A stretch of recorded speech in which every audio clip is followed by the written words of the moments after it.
प्यारे दोस्तों नमस्ते। मैं सुनाने जा रही हूँ भगवान शंकर और गरीब की खीर की कहानी। एक गांव में शिवम नाम का व्यक्ति रहता था। उसके 2 भैंसें थी। वो प्रतिदिन उन भैंसों का दूध निकालकर गांव में बेचा करता था। शिवम का एक नियम था, गांव में दूध बेचने के बाद जो भी दूध उसके पास बचता था वो शिवलिंग पर चढ़ा आता था। शिवलिंग पर दूध चढ़ाते हुए रोज उसका दोस्त मंगल देखा करता था। एक दिन मंगल शिवम से कहता है कि पूरे गांव के लोग तो शिवलिंग पर थोड़ा सा दूध उसमें पानी मिलाकर शिवलिंग पर चढ़ाते हैं, तू भी ऐसा ही किया कर। थोड़े से दूध में पानी मिलाकर शिवलिंग पर चढ़ाया करे और बचे दूध का दही और घी बनाकर बाजार में बेच दिया करे। इससे तेरी दुगनी कमाई होगी। शिवम बोला, मंगल मैं भोलेनाथ को अपना पिता मानता हूँ, इसलिए मैं उनकी सेवा करता हूँ और उनकी कृपा से मेरी इतनी कमाई हो जाती है जिससे मैं खुश रहता हूँ।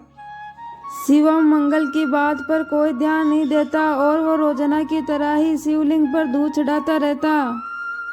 एक दिन पंडित जी ने शिवम से कहा कि तुम महादेव जी के रोज दूध से अभिषेक करता है, तेरी क्या मनोकामनाएं हैं जो तू इनके ये सब कर रहा है?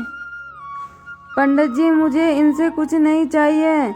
मैंने कभी देखा है कि कुछ लोग दूध में पानी मिलाकर शिवलिंग पर चढ़ाते हैं। मुझे ऐसा लगा कि कहीं भोलेनाथ उससे कमजोर ना हो जाए, इसलिए मैं उनको दूध चढ़ा देता हूँ। पंडित जी हंसते हंसते बोलते हैं, अच्छा ठीक है फिर तो। एक दिन गांव में तेज बारिश हो रही थी। बारिश के कारण शिवम दूध बेचने नहीं जाता है और वो सोचता है कि आज इतना दूध बच गया है, मैं इसे शिवलिंग पर चढ़ा आता हूँ। जब वो शिवलिंग पे दूध चढ़ाने गया तो पंडित जी बोले, शिवम ये तो बहुत सारा दूध है, ये नीचे बहेगा तो व्यर्थ में खराब हो जाएगा। तो पंडित जी मैं इस दूध का क्या करूं? मैं इसे तो घर वापस भी नहीं ले जा सकता और ऐसे तो पंडित जी ये दूध खराब हो जाएगा। पंडित जी बोले, तुम एक ऐसा काम क्यों नहीं कर लेते, इस सारे दूध का खीर बनाकर महादेव के भोग लगाकर पूरे गांव में खीर का प्रसाद बांट दो, इससे तुम्हें पुण्य मिलेगा। पंडित जी ये तो आपने बहुत ही अच्छा विचार बताया है, मैं अभी बाजार जाकर खीर का सामान लाता हूँ। शिवम को पंडित जी की बात बहुत अच्छी लगी और वो बाजार जाकर खीर का सामान ले आया। शिवम ने पूरे दूध का खीर बनाकर भगवान शंकर को भोग लगाया और सारे गांव में उसे बांट दिया। और इधर कैलाश पर्वत पर भोलेनाथ के मुख पर खीर लगी देखकर माता पार्वती बोली, यह तो जरूर भगवान विष्णु के द्वारा भेजी गई चमत्कारी गाय लगती है। ऐसा लगता है जैसे उनका कोई आशीर्वाद हो। देवी पार्वती, ये मेरा प्रिय भक्त शिवम है, इसकी भक्ति ने मेरा दिल जीत लिया है। यह मुझे अपना पिता मानकर प्रतिदिन मेरे दूध चढ़ाता है और खीर का भोग लगाता है और ये मुझे बिना पानी मिला दूध शिवलिंग पर अर्पित करता है। देखो मेरे भोले भाले भगत का मन है, वो सोचता है कि कहीं मैं पानी मिला दूध से कमजोर नहीं हो जाऊं, इसलिए मेरे ऊपर बिना पानी का मिला हुआ दूध चढ़ाता है। फिर तो प्रभु हमें इनके ऊपर दिया करने के लिए इस भगत की परीक्षा लेनी चाहिए। किस बात की देरी माता पार्वती, हम अभी धरती पर चलते हैं और हम अपने भगत शिवम की परीक्षा लेते हैं।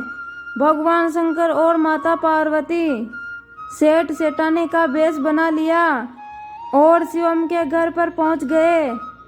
जी नमस्ते, कहिए जी आपको मेरे से क्या काम है? हमने तुम्हारे बारे में बहुत सुना है, तुम ताज़ा और शुद्ध दूध बेचते हो। इसलिए हम तुमसे रोजाना दूध खरीदना चाहते हैं। तुम हमें सारा दूध बेच दिया करो। हम तुम्हारा सारा दूध खरीदेंगे और तुम्हें बेचने के लिए पूरे गांव में भागना नहीं पड़ेगा। हम तुम्हारे घर से दूध ले जाएंगे और तुझे पैसे दे जाएंगे। मैं तुमको सारा दूध नहीं बेच सकता। मेरी भैंसें जितना दूध देगी उसमें से मैं थोड़ा सा दूध शिवलिंग के खीर के प्रसाद के लिए रखूंगा। लेकिन हमें तो रोजाना बहुत सारा दूध चाहिए। तुम 4 गुना दान ज़्यादा ले लो, पर हमें पूरा दूध दे दो। तुम्हारी बहुत ही अच्छी ज़्यादा कमाई हो जाएगी। नहीं सेठ जी, मैं सारा दूध आपको नहीं दे सकता। आपको लेना ही है तो मैं महादेव के चढ़ाया हुआ दूध को अलग रख दूंगा और बचा हुआ दूध आपको दे दूंगा। नहीं तो कोई बात नहीं। भोलेनाथ बोले, चलो भाग्यमान, हम कहीं और से दूध ले लेंगे। ये तो महादेव का बड़ा भक्त लगता है।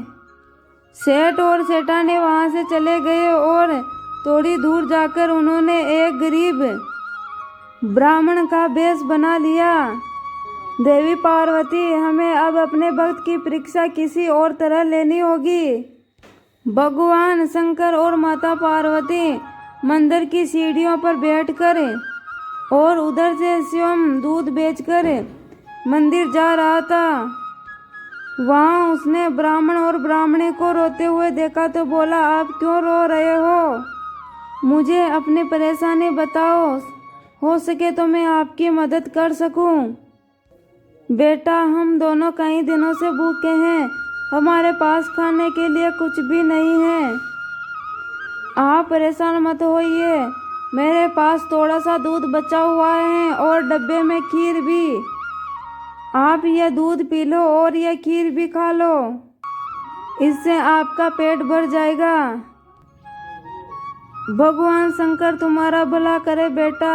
आज तुमने हमें यह खीर खिलाकर हमारे मन की भूख को मिटा दिया। शिवम बोला, यदि मैं आपको छोड़कर यह दूध और खीर का भोग भोलेनाथ को चढ़ाता तो वो भी इसे स्वीकार नहीं करते। जिस तरह से मैं उनको पिता मानता हूँ, उसी तरह वो भी तो आपके पिता हैं, और मैं उनकी संतान को भूखा कैसे रख सकता था। इसलिए मैंने यह दूध और खीर आपको दिया। पर बेटा, तुमने तो यह प्रसाद भगवान के लिए लाए थे और हमने दे दिया। तुमने हमारे लिए अपना नियम क्यों तोड़ दिया? शिवम की बोली और अच्छी बातें सुनकर भोलेनाथ और माता पार्वती अपने असली रूप में आ जाते हैं और उन्हें देखकर शिवम उनके चरणों में गिर जाता है और बोलते हैं, शिवम, मैं तुम्हारी भक्ति से बहुत प्रसन्न हूँ। मांगो, क्या मांगना चाहते हो? प्रभु, मुझे आपकी भक्ति के सिवा और कुछ नहीं चाहिए।